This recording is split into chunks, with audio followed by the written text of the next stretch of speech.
Chapter 13. Money Worries. There came a night, however, when Mrs. Popper, having put the children to bed, stopped Mr. Popper on his way to the cellar.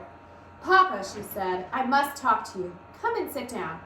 "Yes, my love," said Mr. Popper. "What is on your mind?"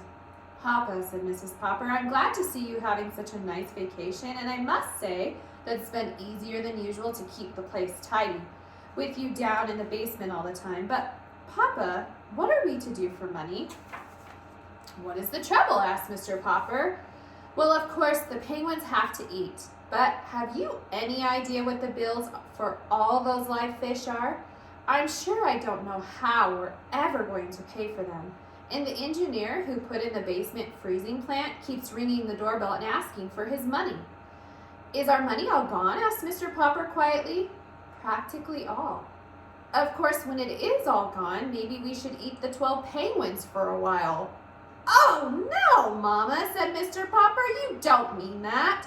"Well, I don't suppose I really could enjoy eating them, especially Greta and Isabella," said Mrs. Popper. "It would break the children's hearts too," said Mr. Popper. He sat there thoughtfully for a while. "I have an idea, Mama," he said at last.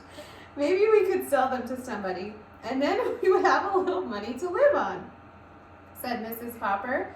"No," said Mr. Popper, "I have a better idea. We will keep the penguins.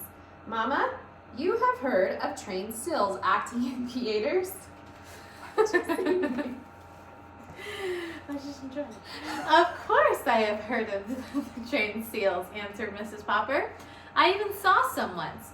They balanced balls on the ends of their noses." "Very well then," said Mr. Popper. "If there can be trained dogs and trained seals, why can't there be trained penguins? Perhaps you are right, Papa." "Of course I am right, and you can help me train the penguins." The next day, they had the piano moved down into the basement at one end of the ice rink.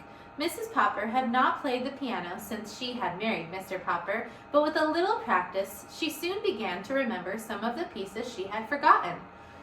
"What these penguins like to do most," said Mr. Popper, "is to drill like an army, to watch Nelson and Columbus get in a fight with each other, and to climb up steps and toboggan down. And so we will build our act around those things." "They don't need costumes anyway," said Mrs. Popper, looking at the droll little figures. "They already have a costume." So Mrs. Popper picked out 3 different tunes to play on the basement piano, one for each different kind of act. Soon the penguins knew from hearing the music just what they were to do. When they were supposed to parade like a lot of soldiers, Mrs. Popper played Schubert's Military March. When Nelson and Columbus were to fight each other with their flippers, Mrs. Popper played the Merry Widow Waltz. When the penguins were supposed to climb toboggan, Janie and Bill would drag out in the middle of the ice 2 portable stepladders and a board that Mr. Popper had used when he was decorating houses. Then Mrs. Popper would play a pretty descriptive piece called "By the Brook." It was cold in the cellar, of course, so that Mrs. Popper had to learn to play the piano with her gloves on. By the end of January, Mr. Popper was sure the penguins were ready to appear in any theater in the country.